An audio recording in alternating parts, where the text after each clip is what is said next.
Hey guys, tonight we begin with the mystery of what might be the most awkward and oddly fascinating question in all of paleoanthropology. What was sex really like for Neanderthals? So, before you get comfortable, take a moment to like the video and subscribe. But only if you genuinely enjoy what I do here.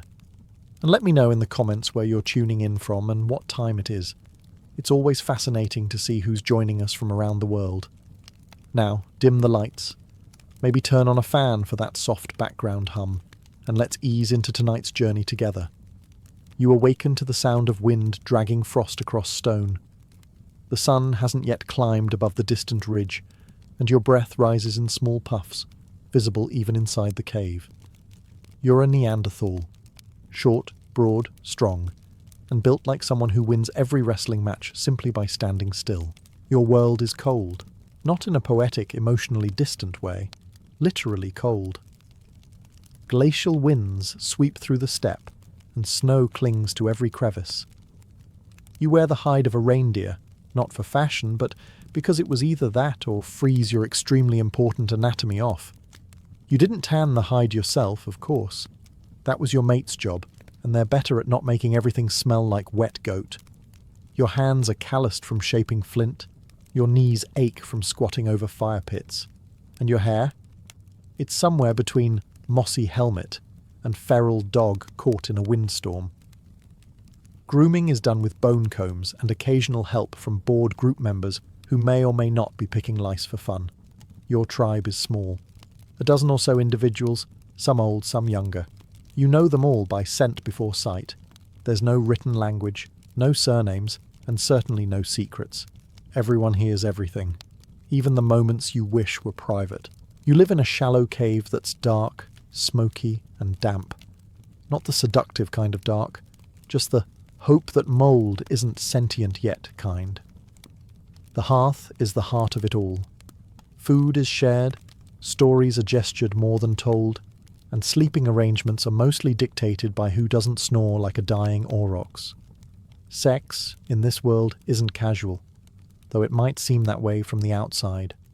It's survival, continuation, a chance to pass on your robust skull structure and excellent cold-weather lungs.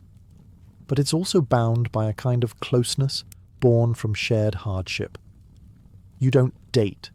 You form bonds through firewood collection, meat sharing, and occasionally not dying during a hunt. You don't think of yourself as primitive. This is just life. And if it includes the occasional stolen moment behind a mammoth hide curtain, while others pretend not to notice, well, that's as intimate as it gets in the Pleistocene. Romance for you begins with proximity to warmth, and not just metaphorically. In your world, snuggling is less of a flirtation and more of a survival imperative.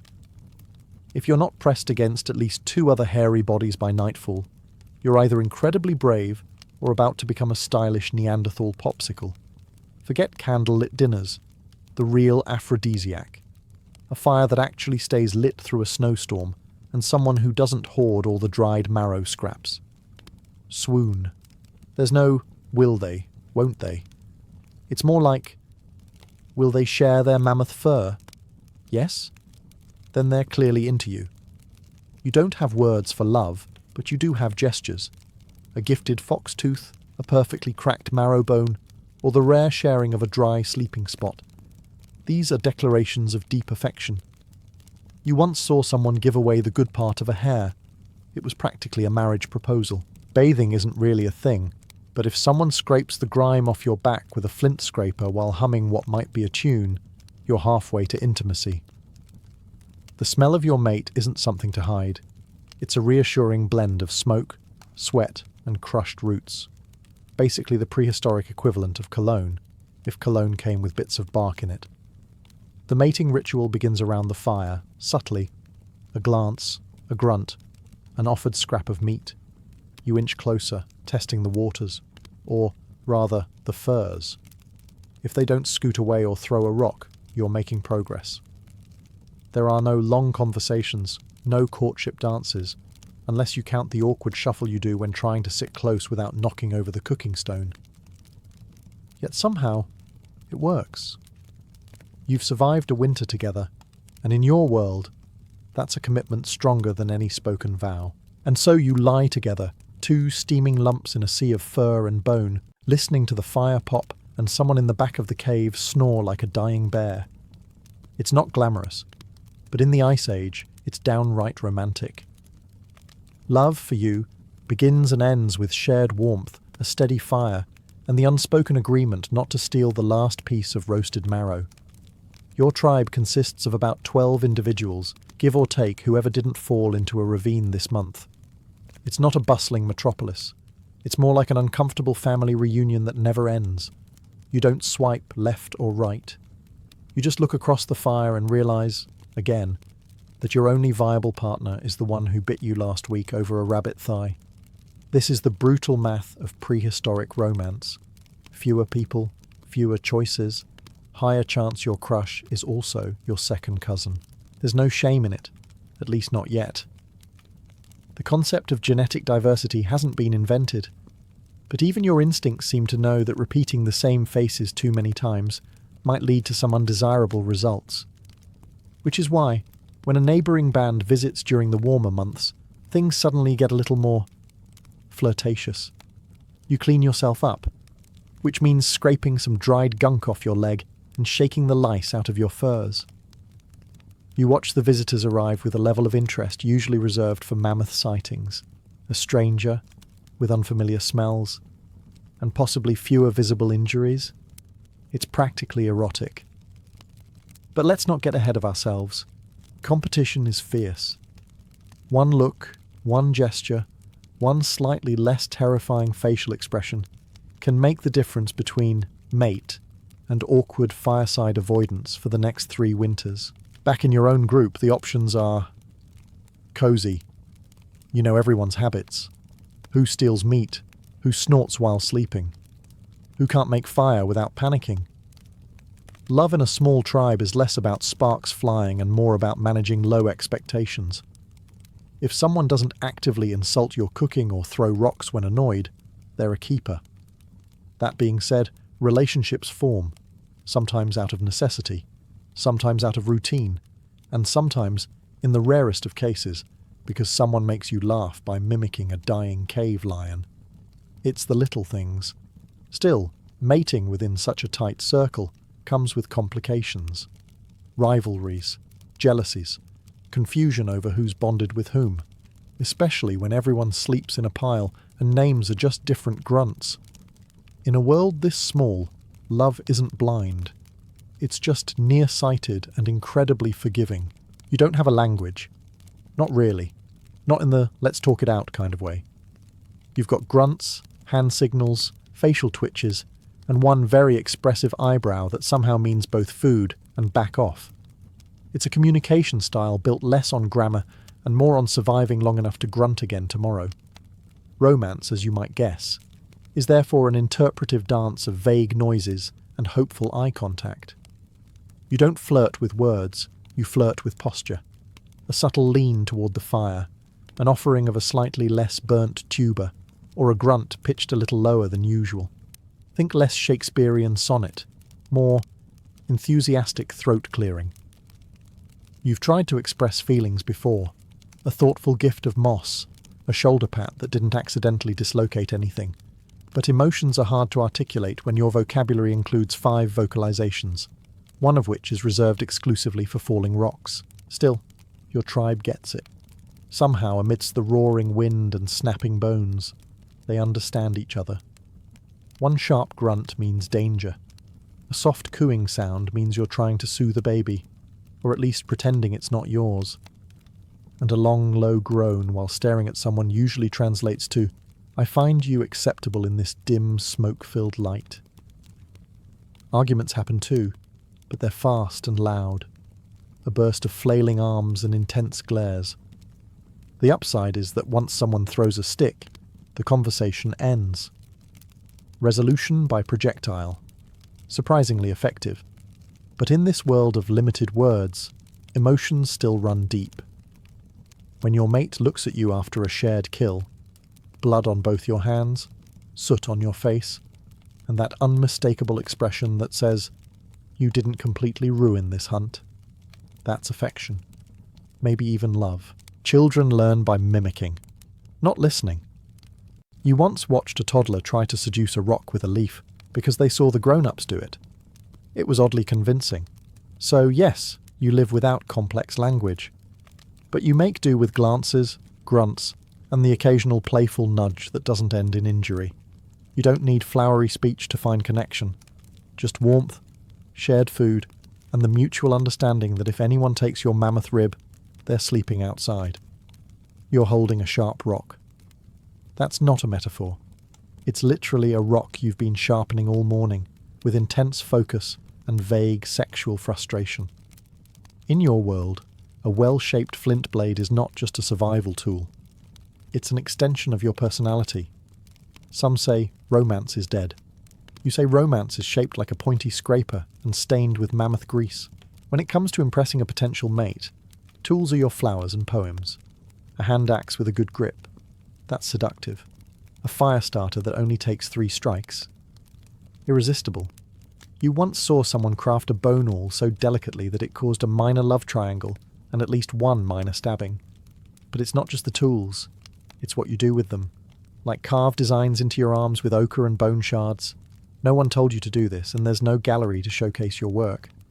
You just know that if you don't have at least 3 strange patterns on your chest, you're basically invisible in mating season. These tattoos, assuming we can call them that without offending modern tattoo artists, don't really have meanings, or if they do, everyone forgot. Maybe they once represented bravery, lineage, or successful hunts. Now they mostly mean, don't stab me, I'm cool. Of course, with all this artistry and expression comes tension. Not everything is peaceful in the cave of love. If someone uses your favourite scraping stone without asking, you may experience a rage not seen since the last hyena raid. Jealousy runs deep, especially when the same 3 eligible adults keep making slightly too long eye contact around the fire. That's when things get awkward. Grunting becomes sharper. Elbows become pointier. You start flint-napping louder than necessary.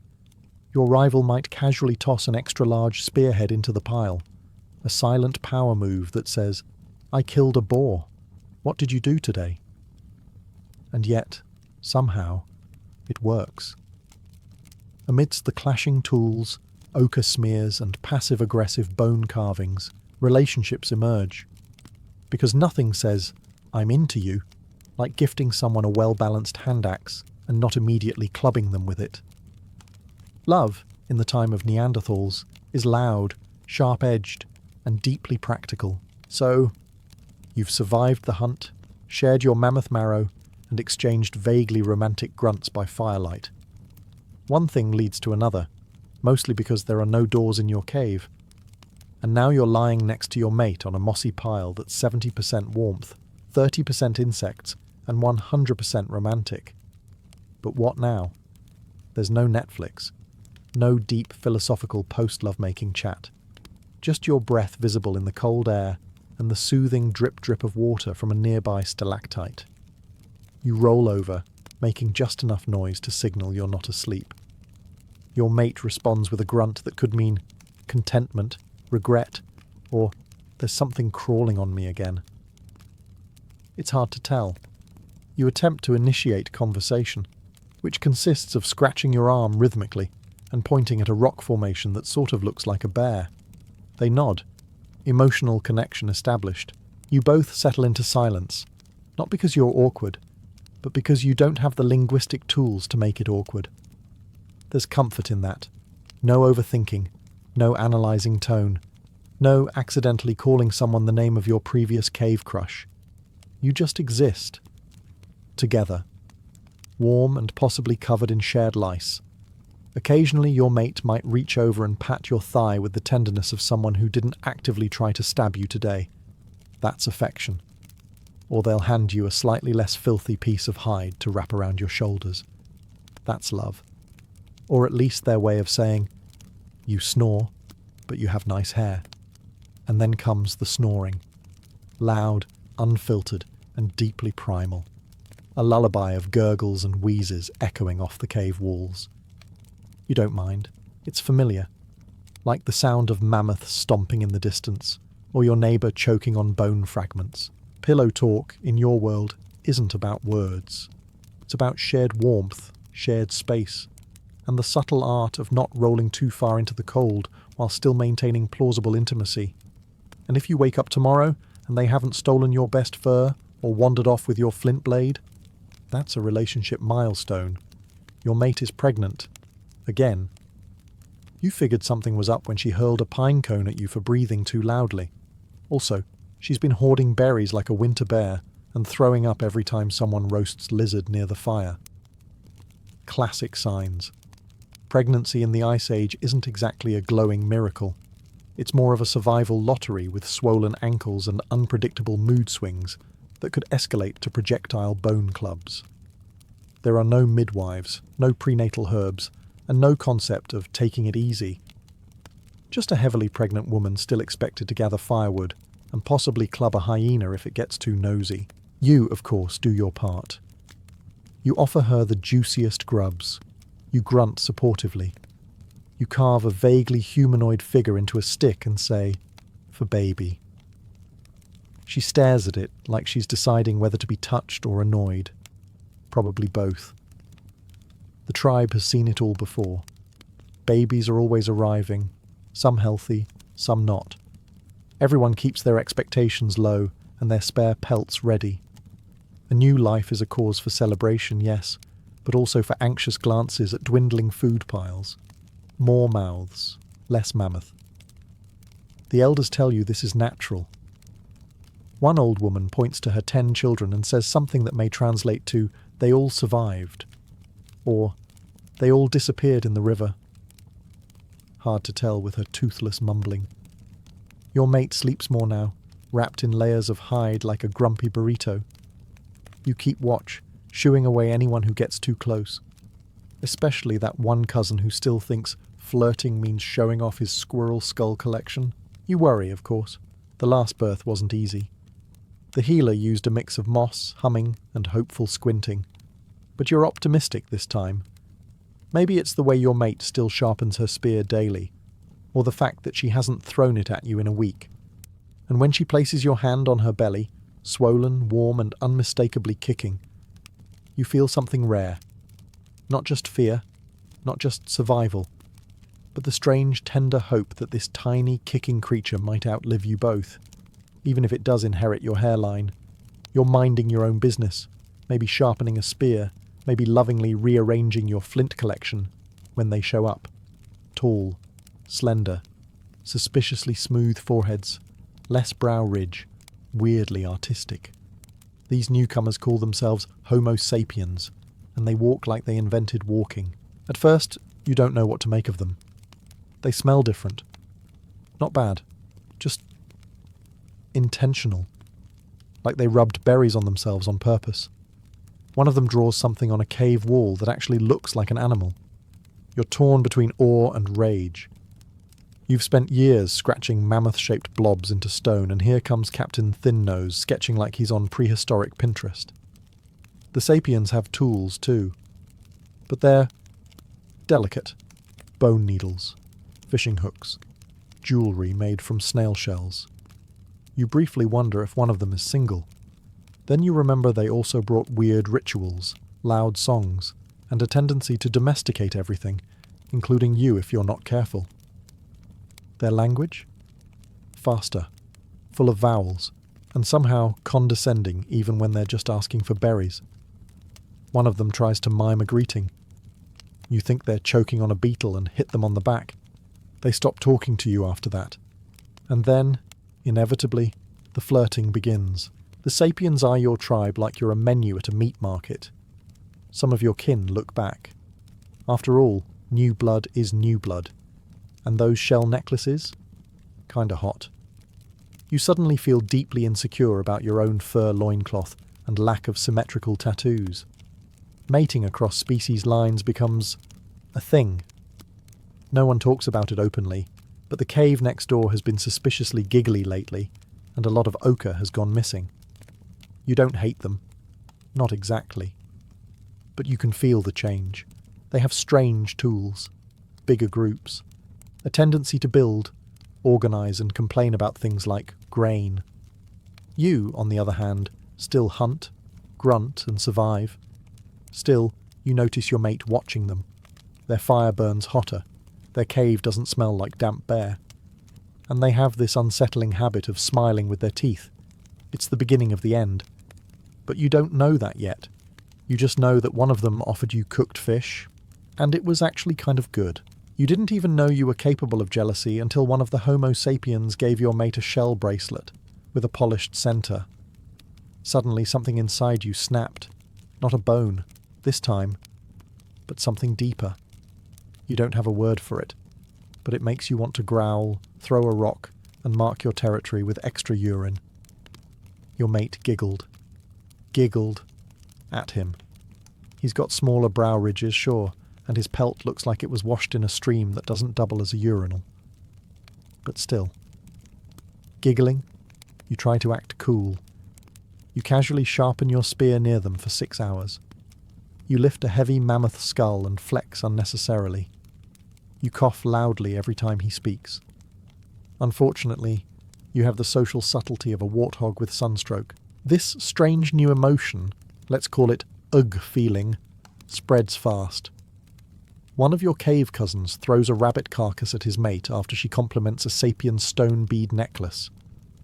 Another Neanderthal breaks a perfectly good spear over jealousy-fueled rage, then cries when he realizes he has to recarve it. No one taught you how to deal with this. Your ancestors never had to compete with brainy, art-loving, smooth-talking cousins from the south.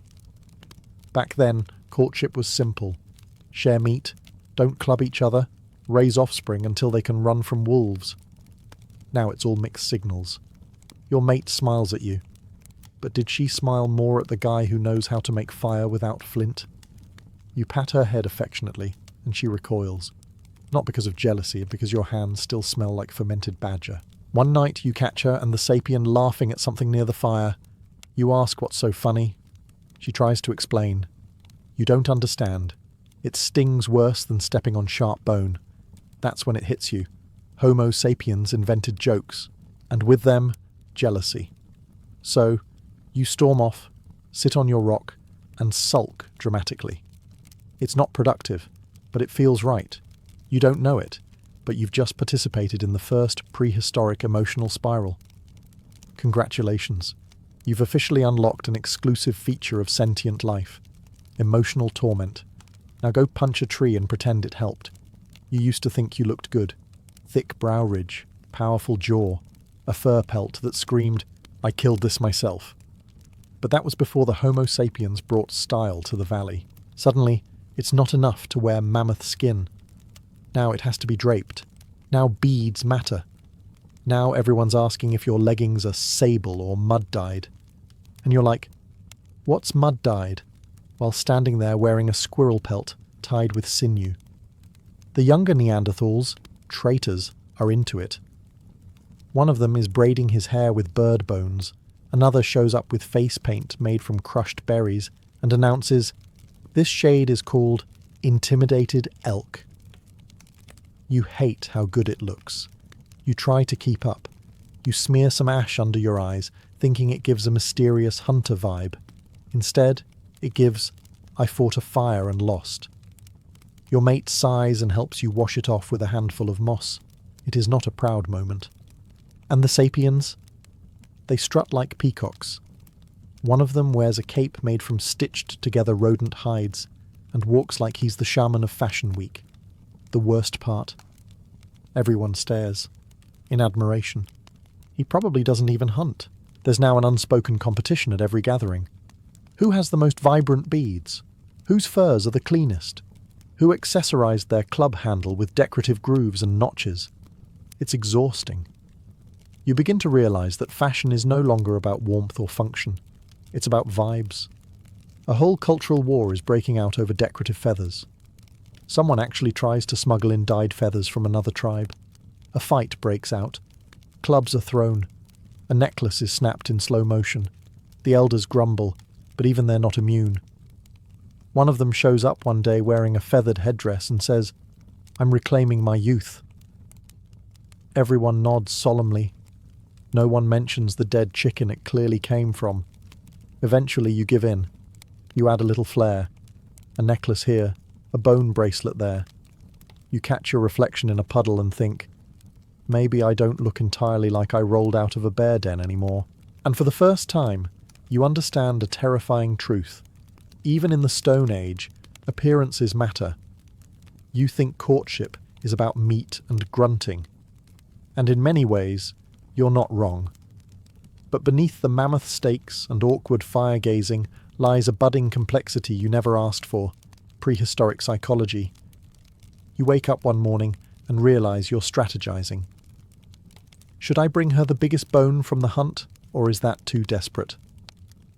Welcome to proto-romantic anxiety, a delightful mental stew of insecurity, competitive instincts, and unspoken rules passed down through confused eyebrow twitches. You start noticing patterns. When you ignore her, she stares. When you stare, she ignores you. You think maybe she likes the mysterious type, so you pretend to be brooding. Unfortunately, this mostly just makes you look constipated. There are rituals now, not official ones, but they're emerging. A certain kind of flower gathered from the swamp that, for some reason, everyone agrees is romantic. Dancing around the fire in a particular way that signals, I'm single and have good knee joints. Gifting a shiny rock, but not too shiny, or you'll seem like you're trying too hard. Your cousin tried that once and got laughed out of the cave. He still hasn't recovered. Your tribe has no written language, but somehow there's a shared understanding of what makes someone a good mate. Strength, sure, but also emotional availability, or as emotional as one can be while still occasionally chewing on raw liver. You begin performing. Your laughs are louder. Your hunting tales more exaggerated. You pretend you weren't scared of the bear, even though you absolutely were. You sit closer to the fire so the flickering light catches your jawline just right. Subtle manipulation, Neanderthal edition. Meanwhile, you're being judged too. She watches how you treat the elders, how you share food, whether you accidentally elbowed the kid who tried to take your seat on the mammoth pelt. It's not just survival of the fittest anymore. It's survival of the slightly charismatic. At some point, you realize the line between instinct and emotion has blurred. You want her to like you, not just mate with you. You want her to laugh at your bad jokes, admire your carving skills, and maybe, just maybe, not pick the sapien with the symmetrical face. Congratulations. You're now emotionally entangled, and the Ice Age hasn't even ended yet.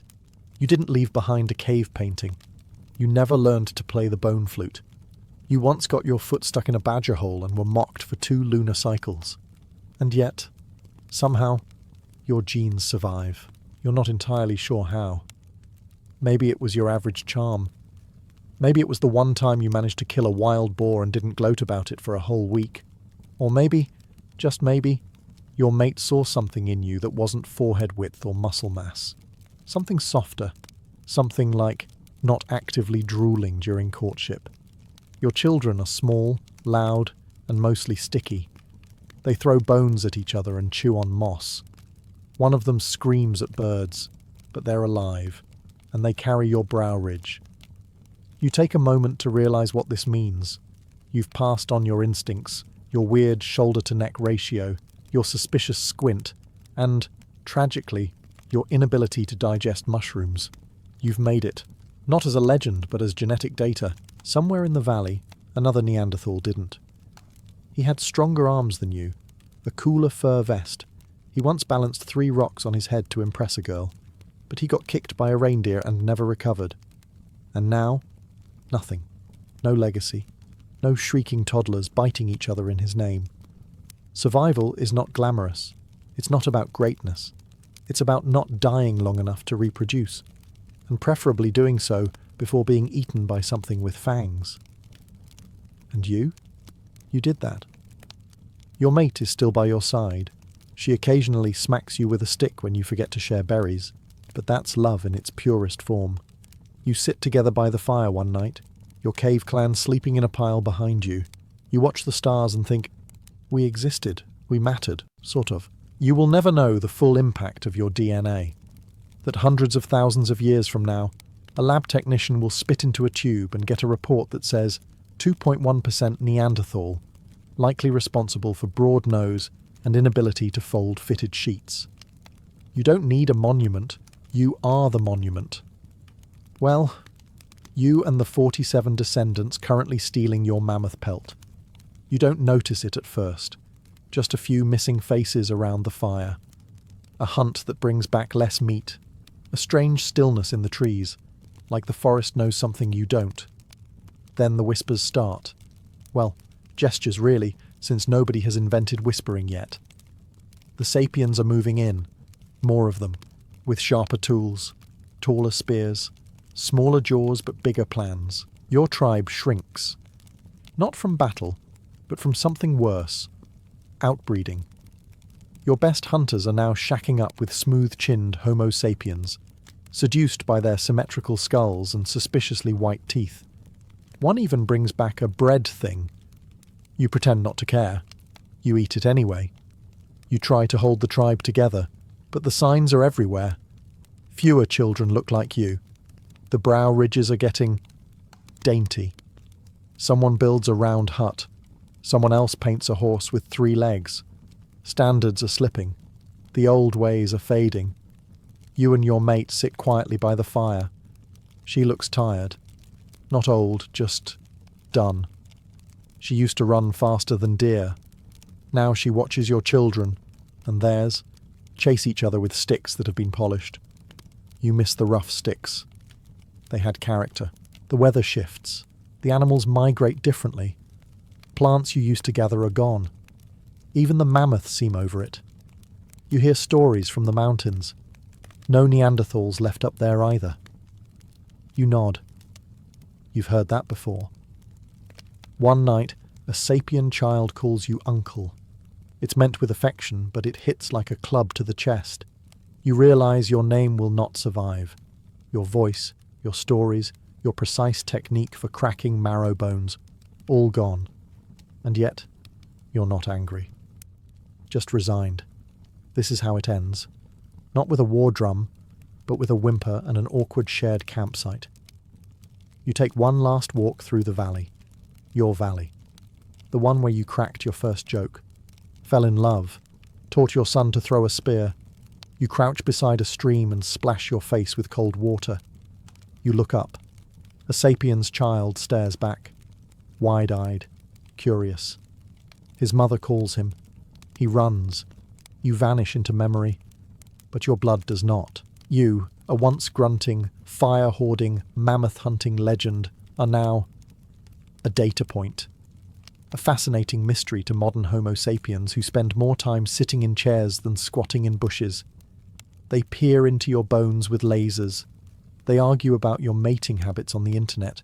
They make documentaries with dramatically whispered narrations about you, even though they still can't agree if you went extinct or just merged romantically.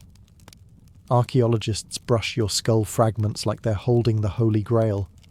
One of your molars lives in a museum display case with climate control. A single tool you chipped from flint is in someone's thesis titled Cognitive Symbolism in the Mysterian Era. You never wrote a word, and yet somehow you're published. They wonder what you ate, mammoth stew. How you bathed, you didn't. And what your love life was like, complicated. They map your genes in massive computers and then post about it on social media. A tech bro in California now proudly tells women at parties that he's 3% Neanderthal. You're not sure if it's helping him. Artists paint you over and over again. Sometimes you're noble and muscular, gazing into a prehistoric sunset. Other times you're portrayed like a hairy potato with arms. You never asked for this fame, but you got it anyway. Posthumously, of course. Even stranger, you're trending. In memes, in debates, in awkward dinner conversations. People fight over whether you were human enough, as if humanity were measured in credit card debt and the ability to microwave soup. They want to know if you had religion, if you believed in an afterlife, if you worried about your hairline. You, meanwhile, Once spent an entire afternoon figuring out how to not die from eating a green frog. But here's the wild part. You did matter. You shaped them. You left traces in their blood, their brains, their dreams. A flicker of your defiance, your tenderness, your absurd little superstitions. It's all still rattling around in them somewhere. So if you could say one thing to your very distant, very confused descendants, maybe it would be this. You were never meant to last forever, just long enough to be remembered. You, the grunt speaker, the flint napper, the lover of mammoth marrow and occasional tree-staring contests. You are gone. And yet, not really. Your bones may be buried beneath sediment and sheep dung, but fragments of you walk the earth every day, in elbows that jut just a bit too far, in noses built for colder air, in tempers that flare over nothing more than someone eating the last piece of meat. Scientists call it genetic legacy. You'd call it stubborn survival. Modern humans carry pieces of your DNA like weird ancestral luggage, up to 2% of their genome, to be exact. That's enough to slightly affect their immune system, their sleep cycles, and apparently, their risk of depression. You were a whole mood, it turns out. You, whose language was mostly grunts and side-eyes, are now spoken about in university lectures with words like hominin divergence and introgressive hybridization. You'd think they were describing a new kind of fungus. But no, they're talking about you. You who once mistook a snapping turtle for a hat. You may not have painted the Sistine Chapel, or written a sonnet, or built a skyscraper with flushable toilets, but you kissed under moonlight. You danced by firelight. You protected your young with every ounce of strength in your hairy, frost-bitten body. You tried. And that's the most human thing anyone can do. And as Homo sapiens teeters on the edge of climate catastrophe, AI confusion, and existential dread over avocado toast prices, maybe your way, simple, direct, muddy, had some advantages. Modern people like to think they've escaped nature. You never did. You were nature. You lived close to the bone, literally and metaphorically. You didn't leave behind cathedrals or symphonies, but you left behind them. And that's no small thing. Because you didn't fade entirely. You were absorbed, intertwined, immortalized. And now, as your distant descendants wonder who you were and what it meant to love, to suffer, and to die in your time, they look into the past and find the strangest thing of all, themselves. And you grin from whatever corner of prehistory still echoes, probably sitting by a fire, chewing mammoth jerky, muttering something like, "Told you we were hot." Before the sea peoples ever set sail, the eastern Mediterranean was already a glittering mosaic of kingdoms and empires. It was a world bound together by bronze, the metal that gave the age its name. From the palaces of Mycenaean Greece to the fortified cities of the Hittites in Anatolia, and from the ports of Canaan to the temples of Egypt, trade and diplomacy tied the region into a fragile but dazzling network. Ships carried copper from Cyprus, tin from as far away as Central Asia, and gold from Nubia. Merchants exchanged olive oil, wine, ivory, and textiles, while kings sent letters etched in cuneiform tablets, bargaining for brides, alliances, and military aid. But this prosperity hid cracks beneath the surface. The system that looked so stable was, in fact, precariously balanced. The great empires depended on long-distance trade for their very survival. Without tin, there could be no bronze weapons. Without grain imports, cities faced famine. When crops failed, when earthquakes shook cities, or when bandits disrupted caravans, the consequences rippled outward like shockwaves across the entire region. By the late 13th century BCE, storms of trouble gathered. Climate change and drought led to poor harvests, straining food supplies. Revolts simmered in outlying provinces as oppressed vassals sought independence from overextended empires. Even mighty Egypt, with its vast wealth and monumental temples, was stretched thin by wars with the Hittites and costly building projects. The Hittite Empire itself teetered on the edge, beset by both rebellious neighbours and internal division. It was into this fragile world that the mysterious sea peoples appeared. To the scribes of the ancient kingdoms, they came from nowhere. Sudden, terrifying waves of raiders who struck coastal cities and toppled armies. But before their sails were sighted, the stage had already been set. The Mediterranean was not a fortress, but a web of dependencies waiting for the wrong spark to unravel it. The sea peoples would be that spark, but to understand their impact, we must first appreciate what was lost. This was a world where kings saw themselves as God's chosen rulers, where trade was the lifeblood of civilization, and where a single disruption could bring an empire to its knees. In this sense, the arrival of the sea peoples was less the cause of collapse and more the final hammer blow that shattered an already cracking system. The first whispers of the sea peoples come not from legend, but from the clay tablets and carved inscriptions of the great powers who suddenly found themselves under siege. Egyptian scribes, ever meticulous in recording their pharaohs' victories, speak of strange invaders arriving by both land and sea. They describe them not as a single people, but as a confederation, tribes and clans bound together by desperation or ambition, sweeping across the Mediterranean in search of new lands. The Hittites were among the first to feel the storm. Letters discovered in the ruins of their once mighty capital at Hattusa reveal pleas for grain shipments. The empire, already strained by famine, was ill-prepared for coastal raids. Ports that once supplied the Hittite kings fell to sudden attacks, disrupting food supplies and cutting lifelines to the heartland. For the Hittites, already struggling to hold their empire together, the Sea People's arrival was catastrophic. Within a generation, the empire that had rivaled Egypt vanished from the historical record. Meanwhile, in the Aegean, the cities of Mycenaean Greece, famed for their palaces, warriors, and epics that later inspired Homer, also faced disaster.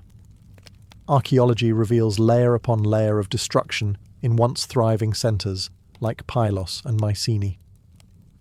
Fire consumed the palaces, walls crumbled, and writing in the Linear B script ceased altogether.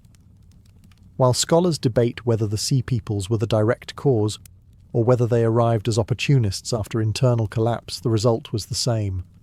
A cultural breakdown so profound that Greece entered centuries of Dark Age silence. In Egypt, the threat was more direct and vividly recorded. Reliefs from the reign of Pharaoh Meneptah show scenes of battle against these invaders, depicting foreign warriors with feathered headdresses, round shields, and ox-drawn carts carrying their families. Unlike simple raiders, these were migrating peoples, moving with wives and children, suggesting not just conquest, but resettlement. Their sudden arrival turned the fertile Nile Delta into a battleground. To the kingdoms of the Bronze Age, the Sea Peoples seemed to emerge from the horizon without warning, like a storm breaking over calm seas. Yet their movements were part of a wider chain reaction. Famine, migration, rebellion, and collapse all feeding into one another. For the first time in centuries, the established order of the Mediterranean faced enemies it could neither predict nor easily contain. The Sea Peoples were not just raiders. They were a symptom of a world already unravelling, and their appearance signalled that the age of kings and palaces was nearing its end.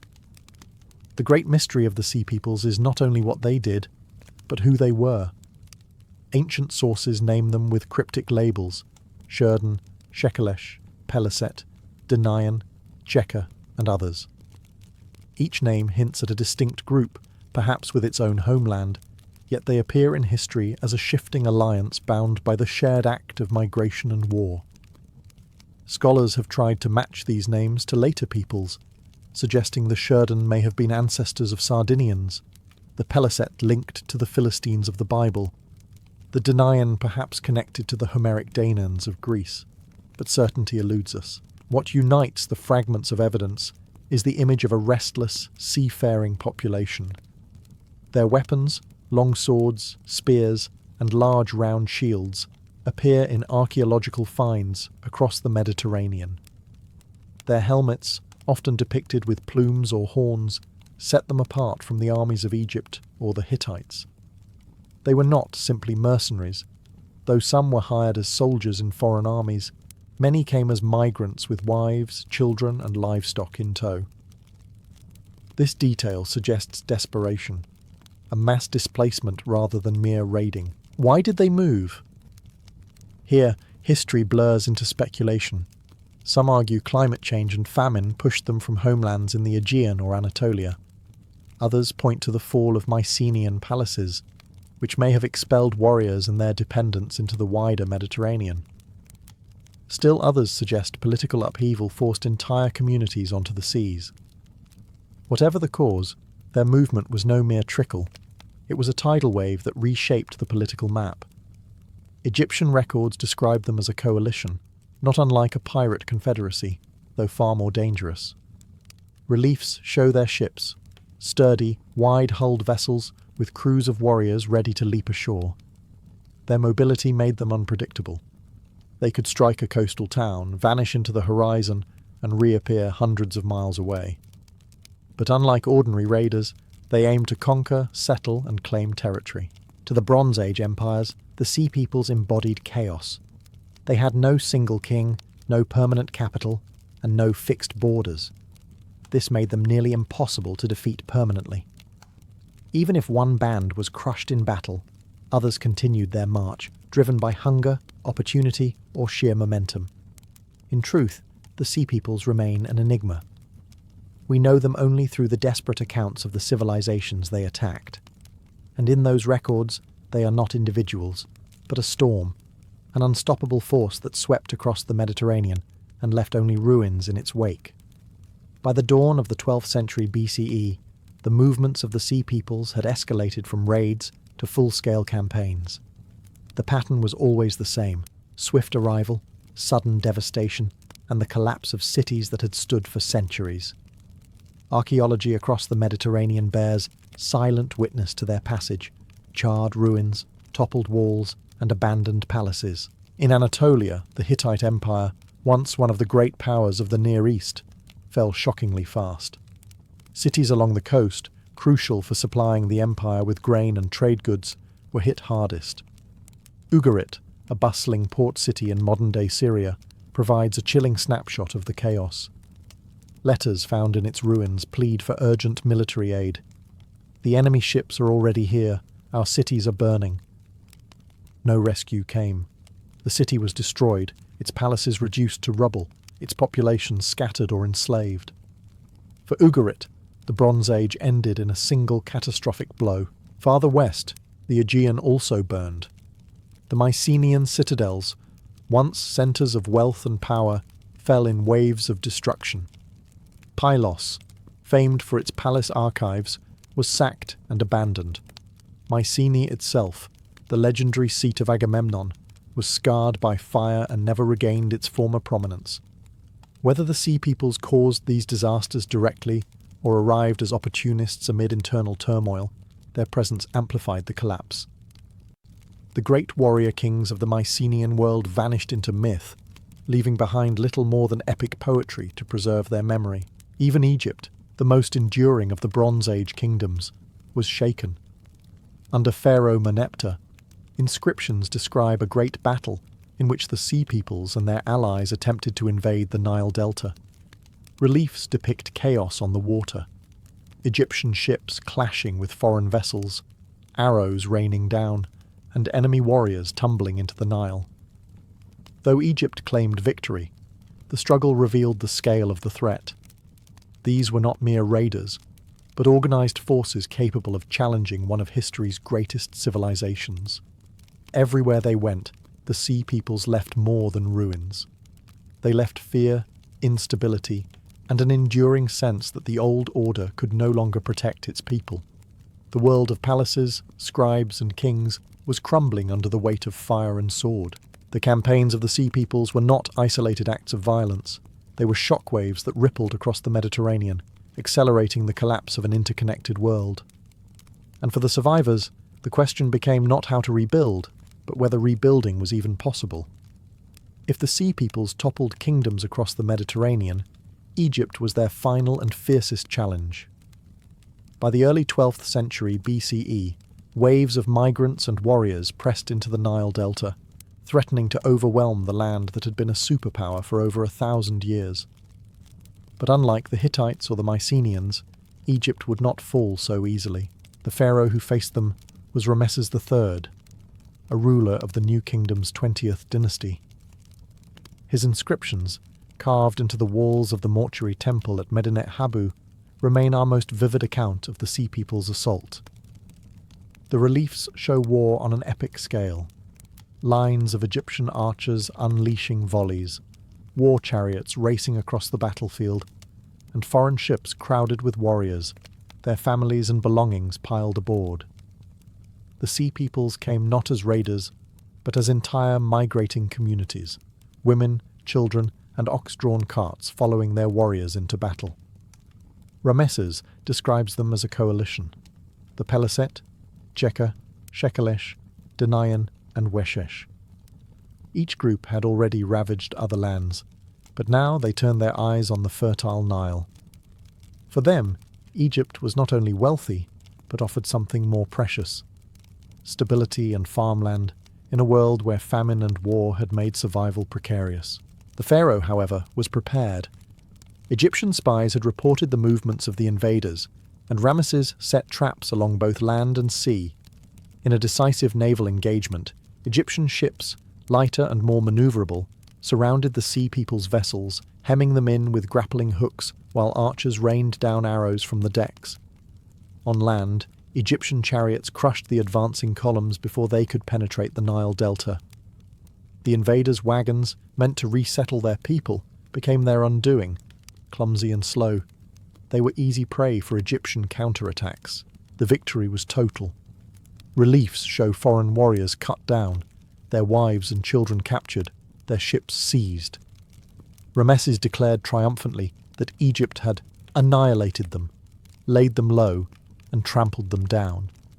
Yet the very need for such elaborate defence revealed the gravity of the threat.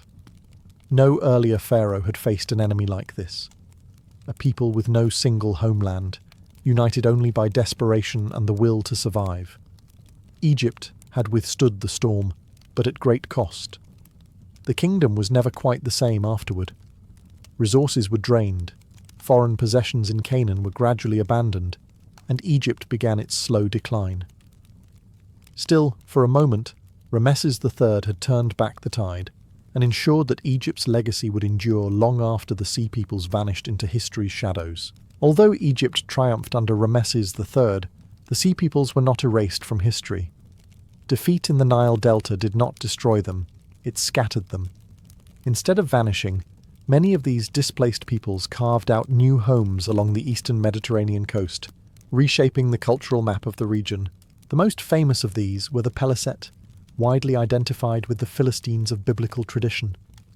Driven back from Egypt, they settled in the coastal plain of Canaan, establishing cities that would become famous: Gaza, Ashkelon, Ashdod, Gath, and Ekron. Archaeology supports this story. Excavations in these cities reveal pottery styles distinct from their Canaanite neighbours, designs echoing Aegean traditions, painted with geometric patterns and motifs foreign to the Levant.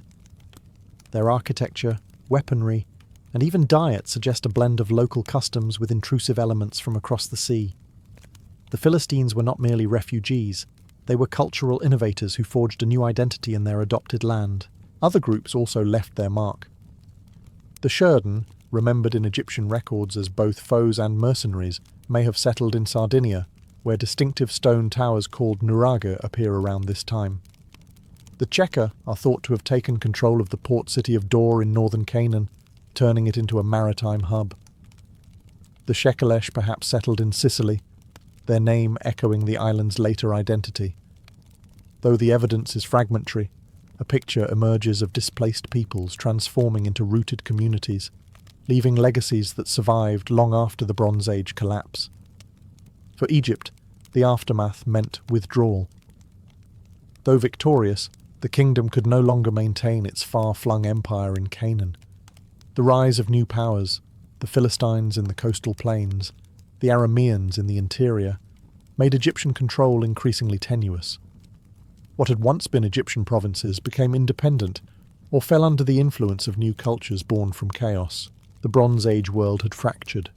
Where once stood vast empires and interconnected trade, Now smaller kingdoms, city-states, and migrating peoples filled the vacuum.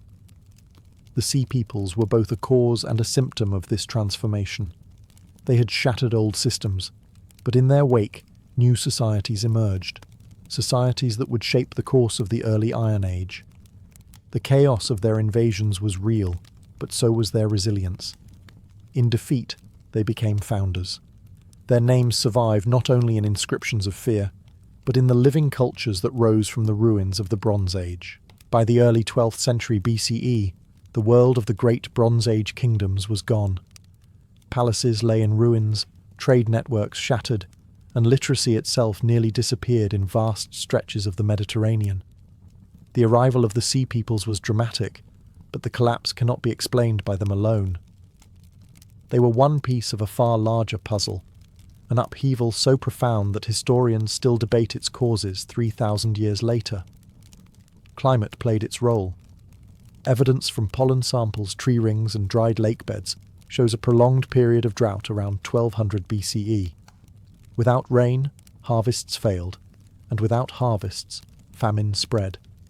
Hungry populations rioted or migrated, searching for food and security. In this context, the mass movements of the sea peoples may have been a symptom of the same crisis that toppled empires, survival in a world that could no longer sustain them. At the same time, earthquakes shook the eastern Mediterranean. Archaeological layers in cities such as Troy, Mycenae, and Ugarit show signs of destruction consistent with seismic activity. Rebuilding after such disasters would have required strong central governments, but those very governments were weakened by famine, rebellion, and war. The blows landed all at once, and recovery was impossible. Economic collapse followed. The Bronze Age was built on trade in essential resources: copper and tin for weaponry, grain for armies, luxury goods for kings.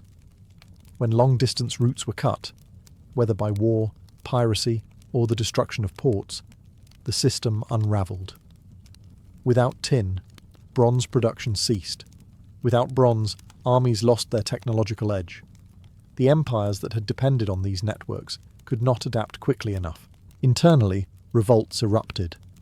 Subject peoples who had once endured heavy tribute saw their chance to break free. In some places, commoners may have risen against palace elites, contributing to the destruction of great centres. The fall of Mycenaean Greece, for instance, may have owed as much to internal strife as to foreign attack. The result was a domino effect. One kingdom after another toppled: the Hittites, the Mycenaeans, the Canaanite city-states, and eventually even Egypt's empire abroad. What remained were smaller, fragmented societies struggling to survive in a changed world.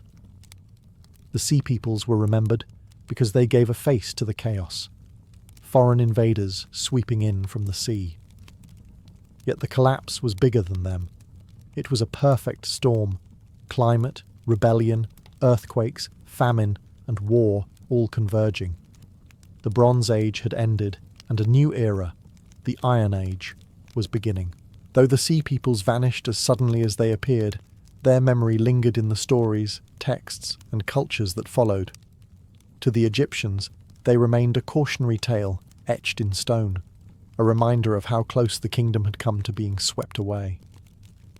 The reliefs at Medinet Habu stand as one of the most vivid monuments of the late Bronze Age, showing foreign warriors with feathered headdresses and ox-drawn wagons, forever frozen in battle against Ramesses III. For Egypt, this victory became part of national pride, a final moment of glory before its own slow decline. Elsewhere, their legacy is more indirect. The Philistines, likely descended from the Peliset branch of the Sea Peoples, became one of the most formidable groups in the biblical narrative. From their new cities in Canaan, they clashed repeatedly with the Israelites, giving rise to tales that still resonate today. The legendary duel of David and Goliath is often framed as an Israelite triumph over Philistine might, echoes of the larger cultural memory of outsiders who arrived by the sea. Greek traditions may also preserve distant echoes. The Homeric poems speak of upheaval, migrations, and returning warriors from Troy who found their homelands destroyed. While not a direct reference, the cultural trauma of the Bronze Age collapse may have fed into these myths. embedding the sea people's shadow into the foundations of Greek storytelling. Similarly, fragments of legend across the Mediterranean, tales of wandering peoples, foreign settlers, and sudden destruction may trace back to the migrations that once terrified Egypt and toppled empires. Archaeology fills in what myth cannot. Distinctive pottery styles, weapon forms, and settlement patterns reveal how the sea peoples integrated into their new environments. In places like Philistine Canaan, their influence blended with local traditions to create hybrid cultures. Over generations, they ceased to be sea peoples at all and became something new, locals, rooted in the lands they had once invaded. Their greatest legacy, however, lies in the memory of collapse itself. The Bronze Age world was a network of kings, palaces, and scribes who believed their order permanent. The sea peoples shattered that illusion. They became the human face of systemic collapse, a reminder that even the mightiest empires can fall when the pressures of environment, economy, and migration converge. In that sense, their story has never truly ended. It survives as a warning. Civilizations are fragile, and the forces that undo them are often not strangers from afar, but the combined weight of crises already at the door. For all the devastation they caused, the sea peoples remain an enigma. We know them not through their own words, but through the desperate accounts of those who fought them. Egyptian reliefs, broken cuneiform letters, and layers of destruction in ruined cities are the fragments from which historians have tried to reconstruct their identity. Yet questions linger. Were they exiles from collapsing palaces in the Aegean? Climate refugees fleeing famine in Anatolia? Pirates, mercenaries, or migrants seeking new lands?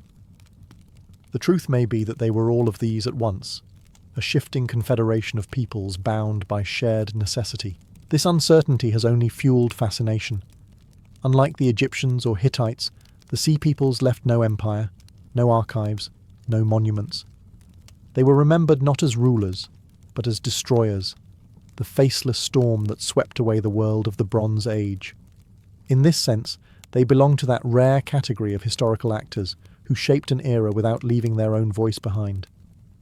They remind us that history is often written by the survivors, and that entire peoples can fade into silence once their role has been played. Yet their influence endures. The collapse they accelerated gave birth to the Iron Age, when new powers emerged from the rubble. The kingdoms of Israel and Judah, the Phoenician traders, the Arameans, and eventually the Greeks, all rose in the vacuum the sea peoples helped create. Even Egypt, though weakened, adapted to survive in a new world. In this way, the chaos they embodied also cleared the ground for renewal. Their story has modern resonance too. The sea peoples were migrants in an age of crisis, pushed by famine and instability to seek survival elsewhere.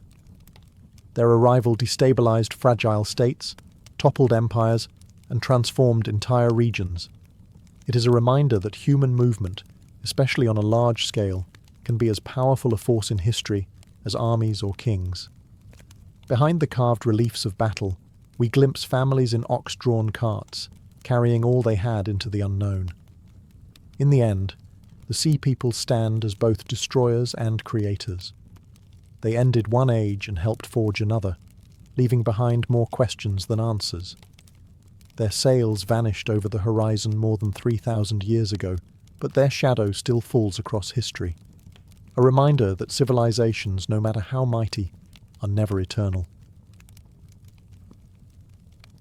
Long before the name of Alexander echoed across continents, Macedon was seen as a rough, half-barbaric kingdom sitting on the edge of the Greek world. To the refined city-states of Athens or Thebes, Macedonians were mountain folk, riders, herdsmen, and hunters, more at home in rugged highlands than in marble courtyards. Yet this very landscape forged their character. Life in Macedon was harsh, resources limited, and survival demanded toughness.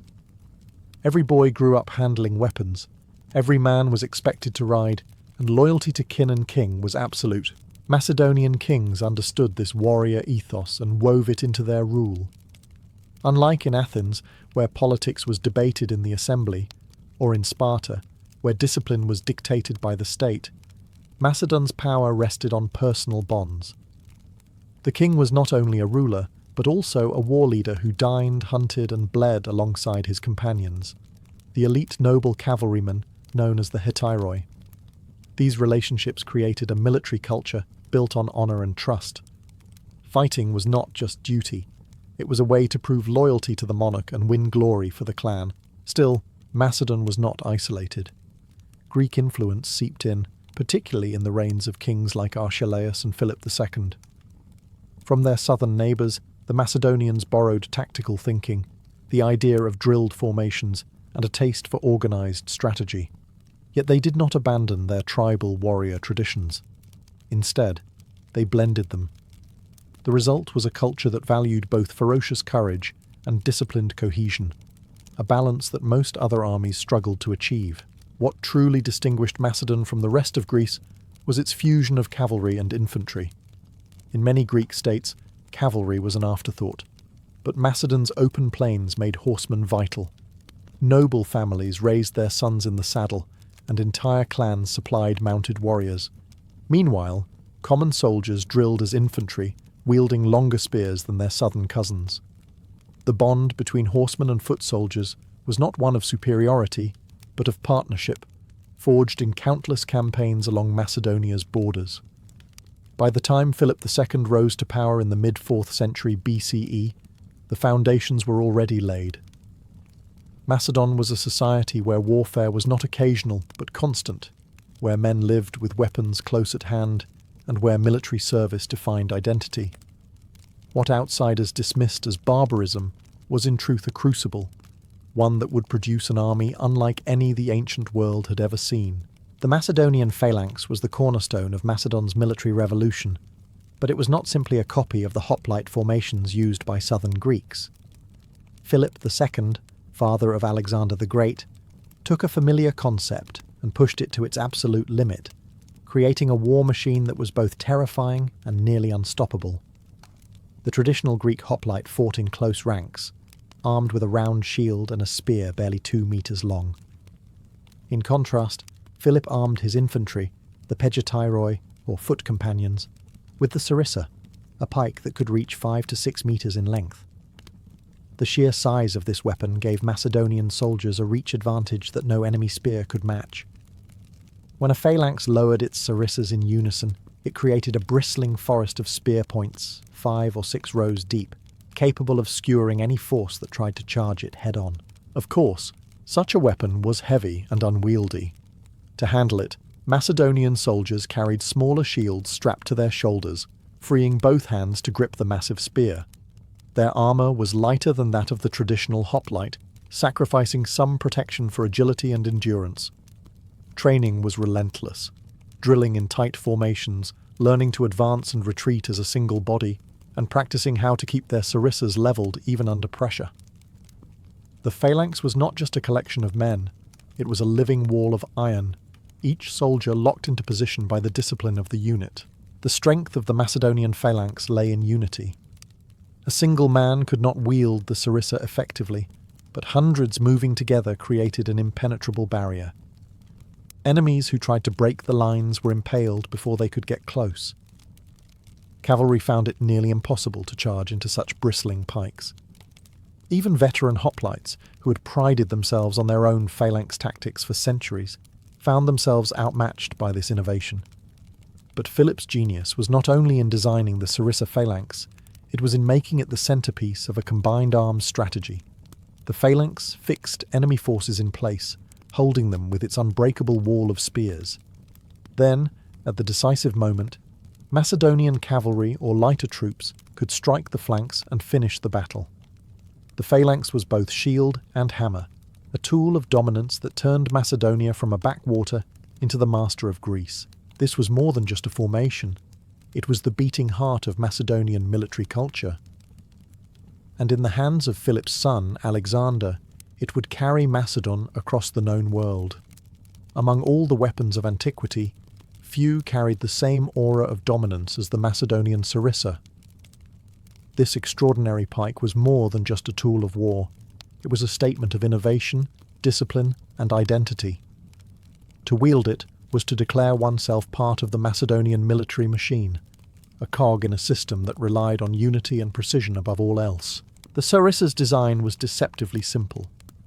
Made from tough cornel wood, it stretched 5 to 6 meters in length, dwarfing the spears of traditional hoplites. Its sheer size required both hands to control, and its weight was counterbalanced by a heavy butt spike, which could also serve as a secondary weapon if the main tip broke in combat. Soldiers trained to handle the sarissa from a young age, drilling tirelessly to keep its long shaft level and aligned with their comrades. The weapon's strength came not from the individual, but from the phalanx itself, where dozens of spearheads projected outward in an impenetrable line. On the battlefield, the sarissa transformed how enemies perceived Macedonian armies. An approaching phalanx looked like a moving forest of steel. Horses balked at charging into it, and infantry who dared to advance were skewered before they could even swing their swords. To face such a wall was to confront death in its most orderly form, relentless, disciplined, and terrifyingly efficient. Yet the sarissa was not invincible. Its unwieldy length made it difficult in broken terrain or at close quarters. But this was precisely where Macedonian military culture shone. Soldiers were trained to adapt, to hold formation on open ground, and to rely on cavalry or lighter troops when maneuver was required. Philip II understood that the sarissa worked best as part of a larger system, and he ensured that his army combined the phalanx with flexible units that could exploit weaknesses. Beyond its practical use, the sarissa became a cultural emblem. It symbolized the difference between Macedon and its Greek rivals. Where other armies valued individual valor, the Macedonians exalted collective strength. The sarissa reminded every soldier that his survival depended on the man beside him, and that only through discipline could the formation hold. In this way, the sarissa was more than wood and iron. It was the physical embodiment of Macedonian unity, the weapon that turned a peripheral kingdom into a superpower. Wherever its shadow fell, from Cheronea to the banks of the Indus, it carried with it the unmistakable mark of Macedonian dominance. The sarissa may have been the symbol of Macedonian power, but without relentless training, it was nothing more than an oversized spear. The true strength of the Macedonian army came from its discipline, a quality drilled into every soldier by a system of training that was both demanding and revolutionary. Under Philip II, training ceased to be a seasonal duty and became a year-round obligation. In many Greek states, men served as hoplites for a short campaign and then returned home to their farms. Macedon was different. Its soldiers were professionals, kept in constant preparation, their lives woven into the rhythm of drill and battle readiness. This shift created not just an army, but a permanent warrior class loyal to the king. Daily exercises honed their ability to wield the enormous sarissa in tight formation. Soldiers marched in step, practiced lowering and raising their pikes on command, and drilled in maneuvers that demanded absolute synchronization. If even a few men broke ranks, the phalanx could collapse. Thus, every soldier understood that discipline was survival. Officers enforced this ruthlessly, punishing slackers, rewarding excellence, and ensuring that no one forgot the stakes of failure. Training extended beyond the phalanx itself. Macedonian armies included light infantry, archers, and cavalry, all of whom had to work in concert. Soldiers rehearsed complex maneuvers in which phalanx formations pinned down the enemy, while cavalry prepared a devastating flank charge. Coordination was everything. An undisciplined force could never achieve such harmony, but the Macedonians drilled until these maneuvers became second nature. Physical endurance was another cornerstone. Soldiers marched long distances with full kit, accustomed to carrying their sarissas, shields, and provisions over rough terrain. Campaigns often took them far from home, and the army had to move swiftly despite its heavy equipment. The training ensured that fatigue would not break their cohesion when battle came. This discipline fostered an army that was not only effective but also loyal. Soldiers knew that their skill set was unique, their bond with comrades unbreakable, and their position in society elevated. Fighting for the king was not just duty, it was identity. In return, the king rewarded them with spoils of war, land grants and honour, reinforcing their loyalty. The Macedonian military culture was thus built on a paradox: fierce individual warriors moulded into a collective machine. It was this discipline, born of constant drill and hardened by trust, that made the phalanx and its sarissas an unstoppable force. If the Macedonian phalanx was the anvil, then the cavalry was the hammer. No part of Macedonian military culture better embodied loyalty and elite status than the hetairoi, the king's companions. These horsemen were not common soldiers, but nobles, bound to the king by ties of blood, friendship, and shared glory. Their role in battle was decisive, and their bond with the ruler gave the Macedonian army a personal character, unlike any other in the ancient world. The companions rode powerful horses bred on the Macedonian plains, trained for speed and shock. Unlike Greek cavalry, which often harassed enemies with javelins, the hetairoi specialized in direct charges. Armed with long lances and clad in armor, they struck with the full weight of horse and rider, smashing into enemy lines where the phalanx had fixed them in place. Few armies could withstand such a coordinated assault, first pinned by a forest of sarissas, then broken by a thunderous charge of cavalry. Training was as strict for the horsemen as for the infantry. Riders drilled constantly in maintaining formation at speed, wheeling and pivoting as a unit. The king himself often rode among them, leading charges personally. This was more than symbolism. In a society where loyalty to the monarch was paramount, the sight of the king at the front inspired devotion and courage. Companions were expected to follow him not only into battle, but into death if necessary. The relationship between the king and his companions was as much social as military. They dined together at royal banquets, hunted side by side, and shared the spoils of conquest. This intimacy fostered a culture where battlefield loyalty was inseparable from personal friendship. It also allowed the king to keep the nobility close, ensuring their power was tied to his success. Beyond the elite cavalry, Macedon also fielded lighter horsemen, scouts, raiders, and flankers who complemented the companions' shock tactics. Together, these forces gave the Macedonian army unmatched flexibility. Where the phalanx was unyielding, the cavalry was swift. Where the infantry held the line, the riders delivered the killing blow. This dual strength, an impenetrable infantry wall combined with devastating cavalry charges, was the hallmark of Macedonian warfare. It was a balance few other armies achieved, and it reflected the culture of Macedon itself. A kingdom where every class, from farmer soldier to noble rider, was bound together by war and by loyalty to the king.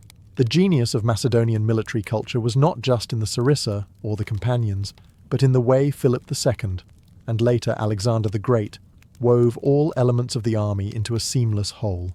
Where other states relied on one dominant arm, Macedon perfected the art of combined arms warfare, ensuring that infantry, cavalry, and specialists worked together in coordinated harmony. At the centre stood the phalanx. Its unbreakable wall of sarissas fixed the enemy in place, forcing them to commit their strength frontally. Alone, the phalanx could hold but not always destroy. Its very rigidity made it vulnerable on the flanks. But this vulnerability was by design, for it baited opponents into focusing on the dense ranks of infantry, while Macedon's other units prepared the decisive strike. That strike came from the cavalry, particularly the companions. Once the enemy was locked in combat with the phalanx, the king and his horsemen swept around the sides, delivering a crushing charge into exposed flanks or rear. Battles such as Cheronea in 338 BCE showcased this strategy brilliantly. While the phalanx absorbed the Greek coalition head-on, Philip and Alexander led devastating cavalry maneuvers that shattered enemy lines. Supporting these two main arms were a variety of specialized troops. Hypaspists, elite infantry who guarded the vulnerable junction between phalanx and cavalry, could move more flexibly than the heavy pikemen. Light infantry, peltasts, archers, and slingers harassed foes, disrupted enemy skirmishes, and provided cover for the slower phalanx. Engineers and siege specialists also became a standard part of Macedonian campaigns, allowing the army to storm fortified cities that had once seemed impregnable. The brilliance of this system was its adaptability. Macedonian commanders did not see their army as a single blunt instrument, but as a toolkit, with each component supporting the others. In open battle, the phalanx held while cavalry delivered the killing blow. Against irregular foes, light troops took prominence. In sieges, engineers and disciplined infantry led the assault. The key was coordination, drilled into the soldiers through endless training and enforced by a clear chain of command centered on the king. This integration of arms was more than battlefield technique. It was a cultural expression of Macedon's unity. Every class, from common farmer infantryman to noble cavalryman, had its role. Success depended not on isolated heroics, but on collective precision. In this way, Macedonian strategy mirrored Macedonian society, a hierarchy bound together by loyalty, discipline, and the promise of conquest. The Macedonian army was not merely a collection of formations and weapons. It was a brotherhood bound by loyalty to the king and by a shared warrior ethos that infused every aspect of their lives. Unlike many Greek city-states, where military service was a civic duty limited to citizens, Macedonian identity itself revolved around being a soldier. To be Macedonian was to fight, to hunt, and to follow the king into war. At the centre of this ethos was personal loyalty to the monarch. The king was not distant or ceremonial. He was a commander who rode at the front of cavalry charges and camped alongside his men. Kings like Philip II and Alexander the Great earned devotion not only through their authority, but through visible courage. They endured the same hardships as their soldiers, bled with them in battle, and shared in their victories. This created a bond that no decree or law could enforce, loyalty forged in fire and steel. The Macedonians also valued camaraderie within their ranks. Soldiers trained together daily, ate at common messes, and marched long distances side by side. The phalanx demanded absolute trust. Each man's survival depended on his neighbour holding firm. To abandon formation was to doom not only oneself, but the entire line. This reliance on one another fostered a culture where betrayal was unthinkable and bravery was expected. Rituals reinforced this ethos. Banquets after campaigns, royal hunts, and religious sacrifices all reminded soldiers that war was not only duty, but an honoured tradition. The sharing of spoils was equally important. Victories brought wealth, land, and prestige, binding soldiers' fortunes to those of the king. Many men rose in status through loyal service, their families rewarded with positions and privileges. Discipline, too, was inseparable from loyalty. Cowardice or desertion was punished harshly, while valour was celebrated publicly. A Macedonian soldier fought not just for survival, but for reputation, the eternal honour of being counted among the king's companions in arms. This pursuit of glory blended tribal warrior traditions with Greek ideals of honour, creating a distinctive martial culture that prized both collective strength and personal valour. Ultimately, this ethos made the Macedonian army more than a military force. It was a society in arms, bound by loyalty to king and comrades, sustained by shared hardship, and driven by a belief that conquest was their destiny. Without this warrior culture, the sarissa and the phalanx would have been hollow. With it, they became unstoppable. The true test of Macedonian military culture came not in drills or border skirmishes, but in the crucible of conquest. Under Philip II and his son Alexander, Macedon transformed from a peripheral kingdom into the master of Greece, and soon after, the architect of one of history's largest empires.